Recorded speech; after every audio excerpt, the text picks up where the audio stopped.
उम्मीद है आप तमाम लोग खैरियत से होंगे। मार्केट के आज के सेशन के हवाले से बात कर लेते हैं कि मार्केट में आज जो है वो 1,07,000 से ऊपर की क्लोजिंग दी है और इंडेक्स में जो है वो 3,000 पॉइंट्स की जो है वो हमें यहाँ पे जो है वो इंक्रीमेंट देखने को मिली थी। अच्छा, कल के हवाले से बात की जाए तो कल मार्केट ने जो है वो तकरीबन 5,000 से ज़्यादा के पॉइंट्स की जो है वो गिरावट देखने को मिली थी और मार्केट जो है वो कुछ टाइम के लिए होल्ड भी हो गई थी। जब KC30 इंडेक्स के शेयर 5% तक गिर जाते हैं तो उसके बाद मार्केट में जो एक पॉज दिया जाता है, फिर उसके बाद मार्केट दोबारा ओपन हुई। तो कल का दिन जो था वो मार्केट ने अपनी मेजर सपोर्ट को भी जो है एक तरीके से 1,05,000 से जो है वो नीचे तोड़ के जो है जो 1,02,000 तक कल बनाई थी। और वो आने की वजह जो थी वो अभी करंट पाकिस्तान और इंडिया की जो एस्केलेशन एक चल रही है वो एक वजह बनी थी। और ये कोई और नहीं, बस न्यूज़ बेस्ड और जो मामलात जो पॉलिटिकल चल रहे थे। तो यहाँ पे जो है वो एक बात ये भी मेंशन करना चाहिए कि अल्लाह ताला जो है वो पाकिस्तान को जो है वो किसी भी मुश्किल में जो है वो ना डाले और इसको जो है वो तमाम की तमाम मुश्किलात से और दुश्मन के अज़ाइम से, बुरे अज़ाइम से भी महफूज रखे। आमीन। अच्छा, तो अब आज मार्केट ने जो है दोबारा रिकवरी दिखाई है और अपने सपोर्ट से ऊपर दोबारा ट्रेड हो रही थी, जो कि बहुत ज़्यादा ज़रूरी था मार्केट को किसी भी सूरत हाल में कंफर्मेशन देने के लिए ये कि ये जो भी मसला था ये एक जो है वो एस्केलेशन जो है उसकी वो बेस पे ही जो है वो गिरावट आई थी। तो मार्केट ने जो है आज जो है वो 1,06,500 से ऊपर क्लोजिंग दी है और बड़ी मजबूत क्लोजिंग दी है। अगर खुदा ना खास्ता ये एस्केलेशन और चलती तो हमारे पास जो है यहाँ 94,500 के करीब की जो है हमारे पास एक सपोर्ट मौजूद है। अल्लाह ना करे इस तरफ जो है वो बात आए, लेकिन मार्केट है, कुछ भी हो सकता है। और अगर RSI को भी देखा जाए तो यहाँ से उसने एक बेहतर इंडिकेशन दिखाई है। अच्छा, इस सिचुएशन में हो क्या सकता है, पॉसिबिलिटीज़ क्या बन सकती हैं? पॉसिबिलिटीज़ ये भी बन सकती हैं कि मार्केट जो है वो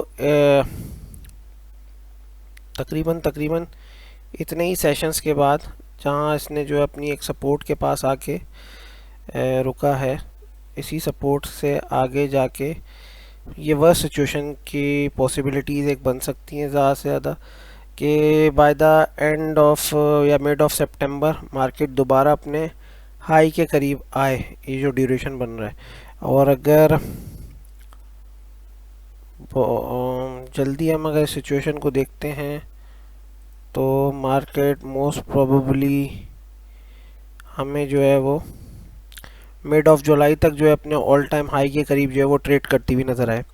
मेजर जो रेजिस्टेंस जोन बन रहा है मार्केट के पास वो कुछ यहाँ तक का बन रहा है। इस जोन से अगर मार्केट जो है वो निकल पाती है तो ही जो है वो मार्केट जो है वो ऊपर, क्योंकि यहाँ से कंफर्मेशन लेके बार बार नीचे ही जा रही थी। लेकिन अभी ये है कि कुछ अगर बेहतर न्यूज़ेस आएंगी मार्केट में हमारे पास इंशाल्लाह, तो मार्केट आपको जो है वो बहुत जल्दी यानी कि जुलाई के मिड में या स्टार्ट में आपको मार्केट इधर ऑल टाइम हाई के करीब जो है वो ट्रेड होती हुई नज़र आएगी। अगर वह सिचुएशन हुई तो आपको मोस्ट प्रोबेबली ये सितंबर मिड तक जो है वो एक्सटेंड कर सकती है। तो इस सिचुएशन में करना क्या चाहिए? इस सिचुएशन में जो है वो बिल्कुल बहुत लिमिटेड बाइंग करनी चाहिए। बहुत सारे स्टॉक्स, मेजर अच्छे स्टॉक्स जो हैं वो आपके पास जो है बाइंग रेंज में, और सिर्फ बाइंग करने की कंफर्मेशन ये है कि कल और आज की अनाउंसमेंट्स मैंने जो है अपने ब्रोकर के पोर्टल पे देखी तो काफ़ी कंपनीज़ के अंदर आपको आज और कल के अंदर बाइंग नज़र आएगी, अच्छी कंपनीज़ के अंदर। इसके अलावा और भी जो है वो कंपनीज़ के जो है इनसाइडर ट्रांजैक्शन देखने को मिली है। लेकिन आप ये देखें, क्रिसेंट टेक्सटाइल है, NICL है, इसमें बाइंग है, इसने 2 रुपये डिविडेंड भी अनाउंस किया है। शिफा कंटिन्यूस बाइंग पे था, लेकिन आज ये जो है वो 100 रुपये की 100 शेयर्स की सेलिंग, बड़ी माइनर सी सेलिंग है। आरिफ हबीब बाइंग है, बैंक अल हबीब बाइंग है। ये इनसाइडर ट्रांजैक्शन जो कंपनी के डायरेक्टर्स और ओनर्स वगैरह जो ले रहे हैं। आरिफ हबीब फिर से बाइंग है, पैकेजेस बाइंग है डायरेक्टर की तरफ से। इंटरलूप सेलिंग है, क्रिसन स्टील बाइंग है। तो ज़्यादातर पॉइंट्स जो हैं वो आप बाइंग साइड को ही देंगे। तो ऐसी सिचुएशन में बहुत ही लिमिटेड कैश को रखते हुए जो है वो आपने बाइंग करनी है। मैंने भी यहाँ पे थोड़ी सी एक जो है इस ट्रेडिंग इस जो है सिचुएशन को देखते हुए बहुत ही माइनर से चंक्स में कुछ लिमिटेड स्टॉक्स के अंदर बाइंग की है, जो अपने बहुत ही ज़्यादा लो पे जो है वो ट्रेड हो रहे हैं। इसमें जो है जैसे आप देखें कि मैंने 6 तारीख से बाइंग शुरू की, और जैसे फॉर एग्जांपल एक BIPL है, इसमें मैंने जो है वो 6 तारीख से बाइंग शुरू की, और बहुत ही लिमिटेड वो पैसा है जिसको मुझे जो है अभी काम में आना ही नहीं है, जो है वो 1-2 साल तक अल्लाह ना करे मुझे उसकी ज़रूरत पड़े, इस तरह का कैश मैंने जो है वो इंडक्ट किया है, जिसकी अमाउंट मैंने गालबन 1,05,000 के करीब बन रही है। अच्छा, बैक एंड पे मेरे पास इतना ही कैश जो है वो ऑलरेडी मौजूद है कि खुदा ना खास्ता कुछ और डिप आती है तो मैं इन स्टॉक्स को जो है वो और डिप पे भी बाय करूं। तो यहाँ मैंने जो है इसका एक शीट का टेम्पलेट मैं इसको अटैच कर दूंगा डिस्क्रिप्शन में। तो मैंने यहाँ पे बड़ी लिमिटेड कुछ स्टॉक्स में बाइंग की है, और मैंने उसका जो है वो जो भी उसके taxes, commission, broker, selling, buying करके जो भी आएंगे एवरेज, वो करने के बाद मेरे पास जो एवरेज प्राइस अब तक की बनी है BIPL की वो 19 रुपये 32 पैसे। मैं जो एक्सपेक्ट कर रहा हूँ उसके अंदर 20% का गेन एक्सपेक्ट कर रहा हूँ कि 23 रुपये जो कि बन रहा है 23 रुपये के करीब। अब ये क्यों, इसमें जो है अगर हम BIPL की मिसाल कोई अगर टेक्निकली देख लें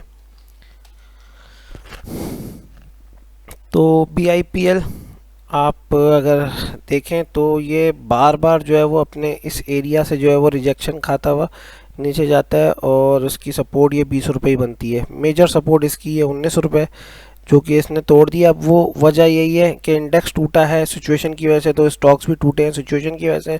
इंशाल्लाह पॉजिटिव जो है वो क्लोजिंग के ऊपर जो है जब वो ये आएगा, क्योंकि 10 रुपये की अर्निंग वाला शेयर है, इसकी साल की EPS ही 10 रुपये बनती है। अब इससे नीचे जाएगा तो वो अपने EPS के बराबर ही आ जाएगा, और डिविडेंड देने वाला भी है, हाफ ईयरली पे देता है और फाइनल देता है। फिर लास्ट ईयर जो है इसने कोई 2.75 रुपये का जो है वो डिविडेंड अनाउंस किया था।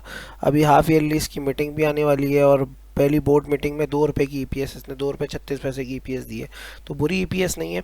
आप अगर इसको देखें, अगर हम इसको दिसंबर जो है वो 23 से लेके चलें, 1 दफ़ा, 2 दफ़ा, 3 दफ़ा, 4 दफ़ा, 5 दफ़ा, 6, 7 और 8 मरतबा जो है वो ये इस दौरान जो है इस तरह की स्विंग दे चुका है कि 20 रुपये 19 रुपये के करीब आता है और 24 रुपये तक जाता है।